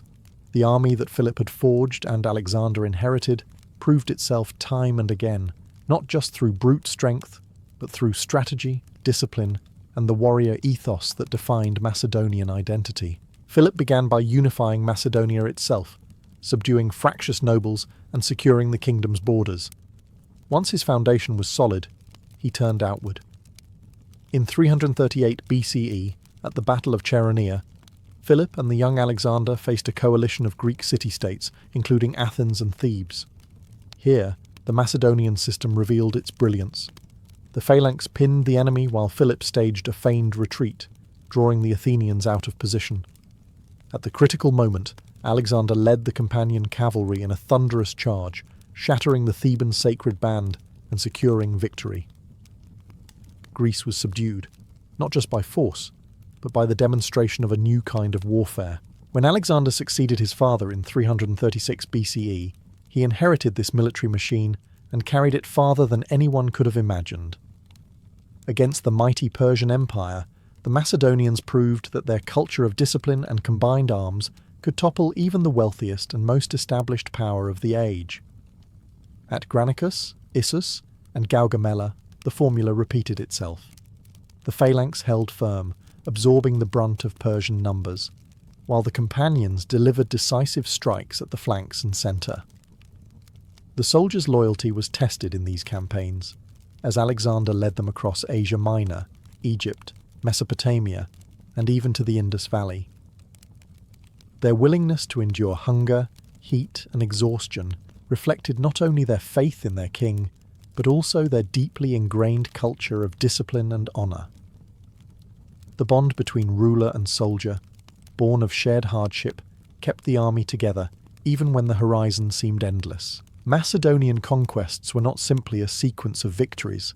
They were the flowering of a military culture designed for expansion. Every spear thrust of the phalanx, every charge of the companions, and every coordinated maneuver was the culmination of centuries of tribal ferocity, Greek tactical influence, and relentless drilling. Expansion was not an accident. It was the natural expression of Macedonian military identity. When Alexander died in 323 BCE, his empire stretched from Greece to India, but the Macedonian military culture he and his father had built outlasted even that vast domain. The innovations of Philip and Alexander left a mark so deep that centuries of generals, from the Hellenistic successors to the Romans, would wrestle with their example. The Macedonian way of war was not simply about weapons. It was about a culture that fused discipline, loyalty, and innovation into a model for conquest. The immediate heirs to this legacy were the Diadochi, Alexander's generals who carved up his empire into rival kingdoms. Each inherited armies drilled in the Macedonian style, and the wars of succession saw phalanxes clashing against phalanxes, companion cavalry charging into former comrades, and siegecraft on a scale never before seen. Though fragmented, these armies carried forward the traditions of sarissa, phalanx, and combined arms, proving that the Macedonian system was not tied to a single king, but had become a transferable institution of power. Even beyond the Hellenistic world, the shadow of Macedon loomed large. The Romans, who eventually absorbed the Greek kingdoms, studied the Macedonian phalanx carefully. They admired its discipline and its terrifying strength in open battle, but also recognized its limitations, especially in rough terrain or against flexible enemies. The Roman legion was, in part, an answer to the phalanx, adopting its professionalism and discipline, but favouring versatility over rigidity. In this way, Macedonian warfare indirectly shaped Rome's rise to dominance. Culturally, the Macedonian military became a model of the warrior state. Its ethos of loyalty to a charismatic leader, its emphasis on collective discipline, and its blending of tribal courage with tactical sophistication created a blueprint that echoed through later ages. For centuries, the image of the phalanx advancing with a forest of sarissas remained one of the most iconic symbols of military might. Yet perhaps the greatest legacy of Macedonian military culture was psychological. It proved that a so-called backward kingdom could, through reform, training, and innovation, outfight the most established powers of its age. It showed that discipline could magnify numbers, and that unity could overcome wealth and tradition. The Macedonian army was more than a force. It was a lesson in what a society can achieve when its culture of war becomes its defining identity. In this way, even as kingdoms fell and empires shifted, the spirit of the Macedonian phalanx lived on, etched into the strategies of generals and the memory of history itself. Sappho was born around 630 BCE on the island of Lesbos, a jewel of the northeastern Aegean. Though small, Lesbos was renowned for its fertile lands, lively trade, and flourishing cultural scene. It was a place where music and poetry were woven into daily life, and this artistic environment shaped Sappho from the very beginning. Unlike many women of her time, who lived largely confined to domestic spheres, Sappho grew up in a society where aristocratic families valued education and refinement. Her privileged background gave her access to learning, performance, and the literary traditions of Greece. The world into which she was born was turbulent. The archaic age of Greece was an era of city-states experimenting with governance, warlords consolidating power, and poets finding their voices in a society that increasingly valued song and public performance. While male poets like Homer and Hesiod had already laid down epic foundations, Sappho's voice emerged from a different register. Not the battlefield or the council chamber, but the intimate chambers of human emotion. From an early age, she was immersed in music and verse. Poetry at this time was not simply written, it was sung, performed with the lyre before audiences both small and large. Sappho mastered this oral tradition, blending melody with metre to create verses that lingered long after the performance ended. Her poems were crafted in what later came to be called the Sapphic stanza, a rhythm and structure so distinctive it was named after her. Her family background remains partly mysterious, but ancient sources suggest she came from an aristocratic lineage. This status allowed her not only education but also social influence. She moved among the cultural elite of Lesbos, where poetry was more than entertainment. It was a marker of prestige and identity. Through her art, she could both express personal feelings and shape the cultural memory of her community. What makes Sappho's early presence remarkable is how it defied convention.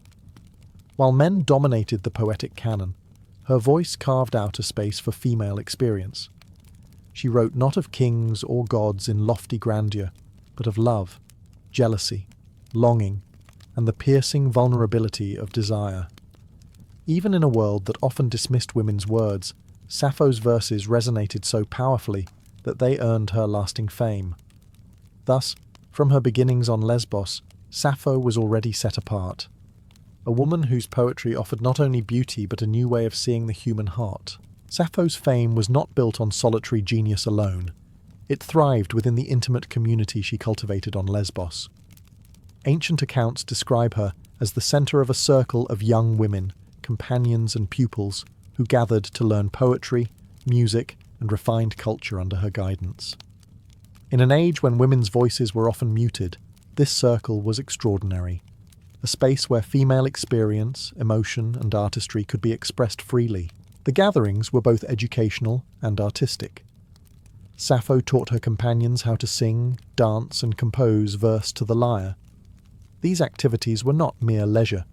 They were essential elements of aristocratic upbringing, training women to participate in ceremonies, festivals, and the social rituals of their communities. Yet under Sappho's guidance, these lessons transcended convention. Her poetry gave voice to the bonds between women, elevating friendship and desire into subjects worthy of art, no less significant than the heroics sung by Homeric bards. It is here that her reputation for writing about love between women emerges. Ancient sources often highlight her affectionate verses directed toward members of her circle. Whether these poems reflected actual relationships, or simply the stylized language of intimacy common in Greek lyric poetry, is still debated. What is certain, however, is that Sappho dared to write openly of female desire in a way no male poet of her time attempted. Her circle thus became not only a school of art, but a laboratory for a new kind of literary expression, personal, emotional, and deeply human. The role of women in Greek society varied by region, but in most places, their participation in public life was restricted. Lesbos, however, seems to have offered a slightly wider sphere, especially for women of aristocratic families. Sappho seized this space to its fullest, creating an enduring cultural legacy through her circle. It was through performance at banquets, weddings, and religious festivals that her verses reached broader audiences, spreading her name beyond the island's shores. The intimacy of this circle is perhaps why her poetry feels timeless. Unlike the epic battles of Homer, her verses focus on fleeting moments, a glance, a touch, the trembling of the heart. These fragments remind us that her art was born not in isolation, but in shared experiences among women bound together by song, memory, and emotion. In this circle, Sappho found both her inspiration and her audience, a community that allowed her to explore love and longing with a depth that still resonates across millennia. What sets Sappho apart in the grand tapestry of Greek literature is the subject matter of her poetry. While Homer sang of war and Hesiod of gods and labour, Sappho turned her gaze inward, to the realms of love, longing, and desire. She captured not the clash of armies, but the tremor of the heart, when one person looks upon another with admiration, envy, or yearning. Her work offered a radical shift in perspective, that the personal could be poetic, that the stirrings of affection could stand as subjects as powerful as any tale of heroes. Her surviving fragments reveal a remarkable sensitivity to human emotion. In one famous passage, Sappho describes the torment of watching a beloved speak to another. Her voice falters, her tongue breaks, her skin flushes, her ears ring, and her vision blurs.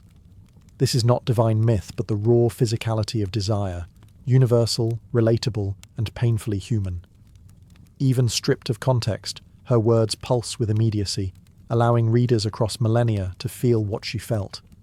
Her poems often invoked Aphrodite, goddess of love and beauty, as both patron and confidant. The divine presence in her verses was not remote or abstract. Aphrodite appeared as a figure who listened to prayers, comforted aching hearts, and even playfully intervened in mortal affairs of passion. By linking her own experiences to the goddess, Sappho elevated her feelings into the realm of the sacred. Love, she implied, was not trivial but divine, a force capable of reshaping lives as powerfully as war or politics. Equally striking is her attention to detail. She wrote of flowers, garlands, perfumes, and the sound of song, painting scenes of sensory richness that anchored emotion in the material world. This use of imagery made her work resonate in ways few poets could match. A mere glance at a lover's dress or the scent of garlands could become the spark for a poem that endured for centuries. Sappho's willingness to write about female desire also set her apart. While men celebrated love affairs with women or boys, Sappho gave voice to women's emotions, sometimes directed toward other women in her circle. Whether these verses reflected real relationships or stylized art, they carried a boldness unmatched in her time. In choosing love as her subject, Sappho redefined what poetry could be. She revealed that the deepest truths were not always found on the battlefield, but in the quiet, trembling moments of the heart. Even the most celebrated figures of antiquity were not immune to political upheaval, and Sappho was no exception. Ancient sources tell us that at some point in her life, she was forced into exile in Sicily, perhaps in the city of Syracuse. The exact reasons remain uncertain, as with so much of her biography, but historians suggest that political turmoil on Lesbos, possibly factional disputes among aristocratic families, drove her from her homeland.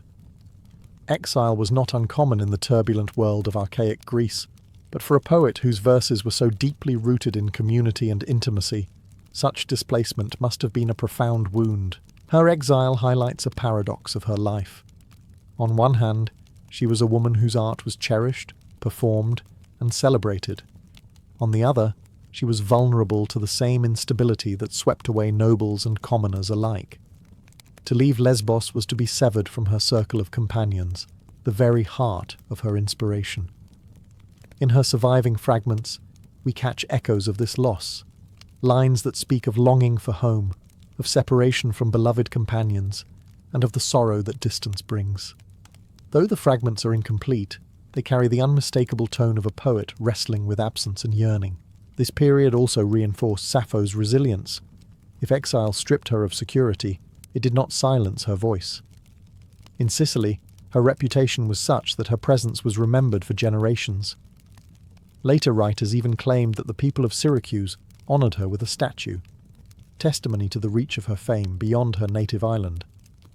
It is striking that a woman poet, far from home and caught in political strife, could still command such admiration in a foreign city. exile may also have deepened the universal quality of her poetry. Removed from the intimate setting of her circle, her verses gained a broader resonance. Themes of separation, longing, and the fragility of human ties were not just personal. They reflected the instability of her times, when wars, migrations, and political rivalries constantly tore communities apart. Though she eventually returned to Lesbos, exile left its mark. It shaped her voice, adding layers of sorrow and endurance to her celebration of love and beauty. Her struggles remind us that even in antiquity, the poet's life was not only about song, it was also about survival in a world where fortune could change with the wind. Sappho's poetry may survive today only in fragments, but in antiquity her reputation was nothing short of legendary. She was celebrated not merely as a talented woman, but as one of the greatest lyric poets of Greece, an equal to Homer in renown, though her subject matter was worlds apart from his. Her verses were collected into at least 9 books, meticulously preserved and studied by scholars in Alexandria centuries after her death. To be given such treatment in a literary world dominated by men is a measure of the extraordinary impact her work had on Greek culture. The ancients often called her the 10th Muse, elevating her above mortal poets into the company of the divine inspirers of song and art. This title reflected more than admiration. It was an acknowledgement that her poetry carried a quality that felt transcendent. While others wrote of battles and kings, Sappho gave voice to human longing and intimate beauty with a clarity so profound that her work was considered divine revelation in itself. Her fame spread widely across the Greek world. Plato himself praised her, ranking her among the immortals of poetry. Comic playwrights referenced her. Philosophers quoted her lines. Even later Roman poets, from Catullus to Horace, found inspiration in her rhythms and imagery. The Sapphic stanza became a staple of classical verse, its distinctive pattern echoing through centuries of literature. Her popularity was not only due to her artistry, but also to the way she captured experiences that transcended time and gender. Her focus on desire, friendship, and the fragile beauty of life resonated across audiences. Men and women alike could see themselves in her words, finding reflections of their own loves and losses. At the same time, Sappho's fame was entangled with gossip and myth. Later writers, uncomfortable with the frankness of her verses about female desire, invented stories about her supposed passions for men, most famously a tale that she leapt to her death for love of a ferryman named Phaon. These legends tell us more about later anxieties than about Sappho herself, but they also show how her fame lingered, reshaped by each generation's imagination. In her own time, however, Sappho's name stood for mastery of lyric art. To sing like Sappho was to aspire to the highest form of poetic beauty. Her fame secured her a place in the canon of the greatest poets of Greece, where her name still stands, centuries after the voices of her contemporaries have faded into silence. Despite her towering fame in antiquity, the works of Sappho have reached us only in broken echoes. Once, her poetry filled 9 books in the Great Library of Alexandria, carefully catalogued by scholars who recognized her genius. But the fragile papyrus scrolls on which her verses were written could not withstand the centuries. Fires, neglect, and the simple decay of time erased most of her voice from the historical record. What survives today are only fragments, scraps preserved by quotation, commentary, or chance discovery. Many of these fragments are tiny, no more than a line or two quoted by later authors to illustrate grammar, meter, or vocabulary. Scholars of rhetoric and philosophy, fascinated by her precision of language, preserved snippets in their works without always realizing they were saving the only surviving pieces of her art. Other fragments come from papyri unearthed in Egypt, where the dry sands preserved discarded writings for millennia. Some of these discoveries, made as late as the 19th and 20th centuries, revealed entire stanzas thought lost forever. The most famous survival is the so-called Ode to Aphrodite, the only one of her poems to survive nearly complete. In it, she calls upon the goddess of love to ease her heartache, blending intimacy with divine imagery in a way that exemplifies her art. Even in translation, its rhythms and emotional force remain striking. Other longer fragments, though incomplete, still reveal her ability to capture both the grandeur of ritual and the delicate tremor of desire. The fragmentary nature of her legacy gives her poetry a haunting quality. Reading Sappho is often like overhearing half a conversation or catching a fleeting glimpse of something beautiful before it vanishes. Scholars have compared her fragments to ruins, broken but still majestic enough to reveal the greatness of what once stood in full, and yet these scattered remnants have been enough to secure her place in world literature. Few poets are remembered for so little surviving work, and yet Sappho remains immortal.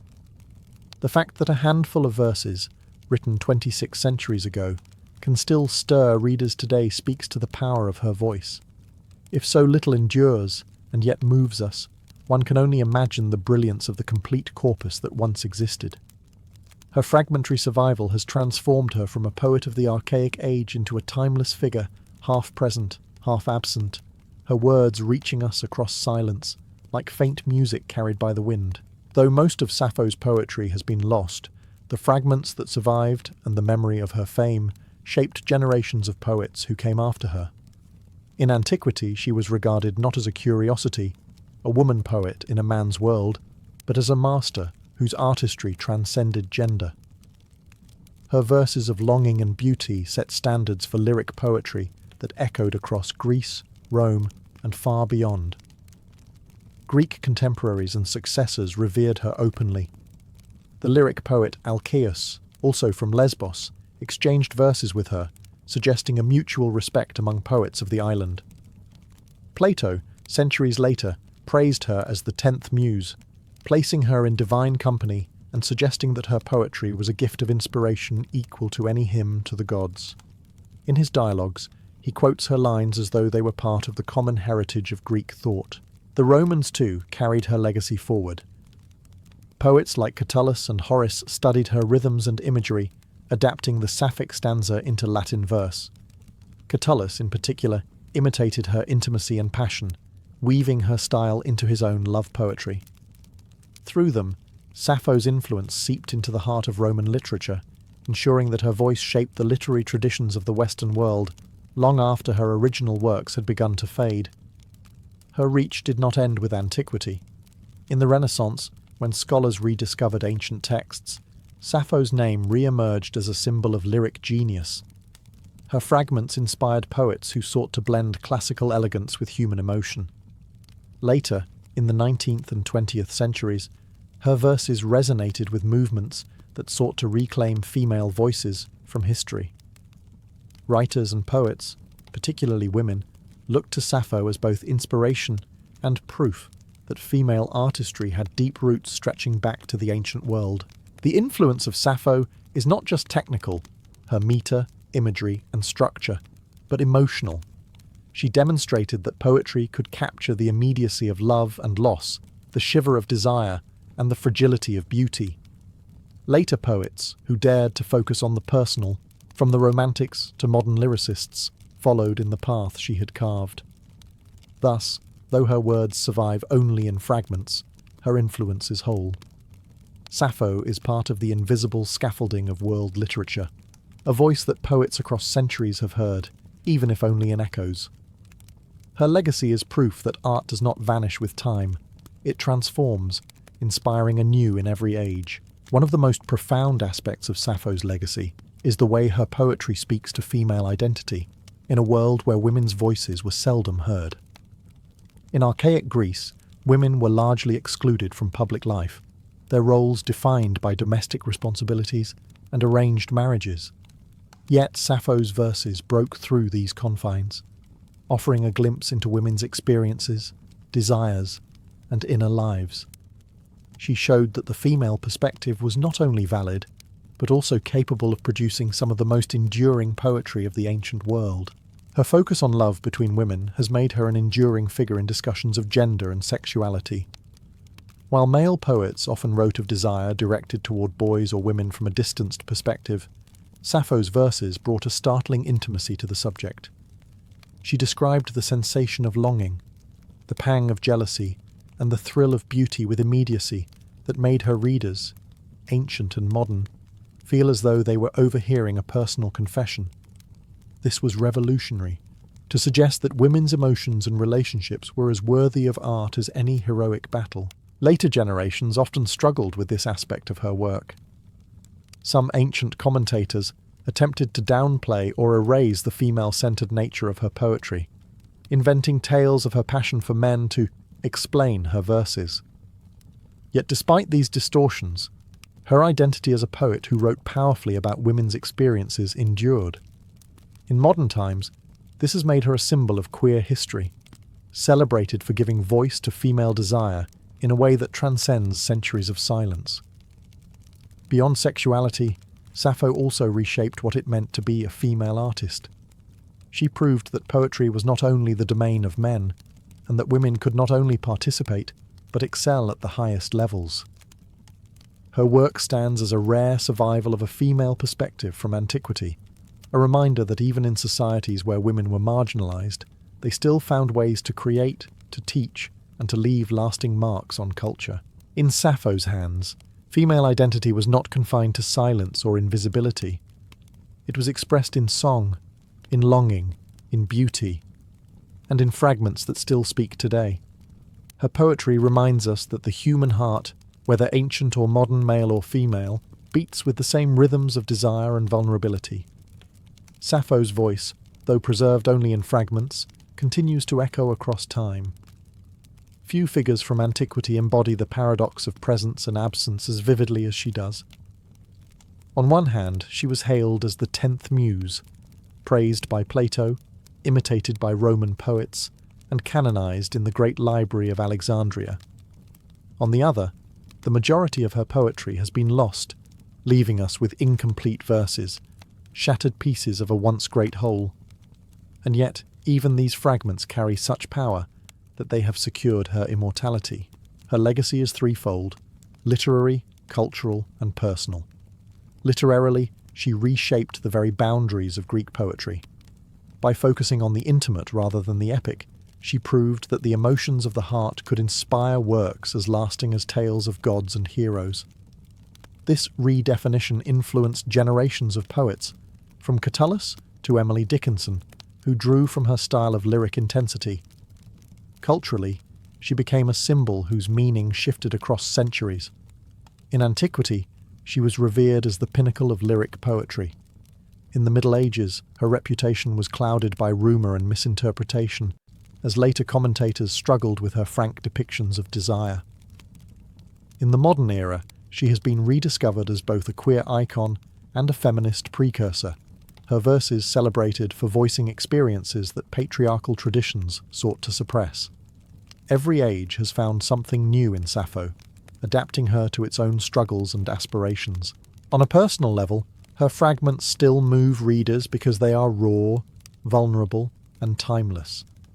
When she writes of trembling at the sight of a beloved, or of the agony of absence, she strips human experience down to its essence. The fact that we can feel her emotions across a gulf of 26 centuries shows that some truths never age. Love, jealousy, longing, these remain as vivid today as in the sunlit courtyards of ancient Lesbos. Sappho's enduring legacy lies not in what was lost, but in what remains. Her incomplete verses are like broken statues. Even in ruin, they radiate beauty. She reminds us that art need not be whole to be eternal, and that the human heart, once captured in poetry, can outlast empires, religions, and entire civilizations. Though history has silenced many voices, Sappho still whispers, fragmentary, fragile, but indelible. Her words continue to stir hearts, proving that even in absence, presence can endure.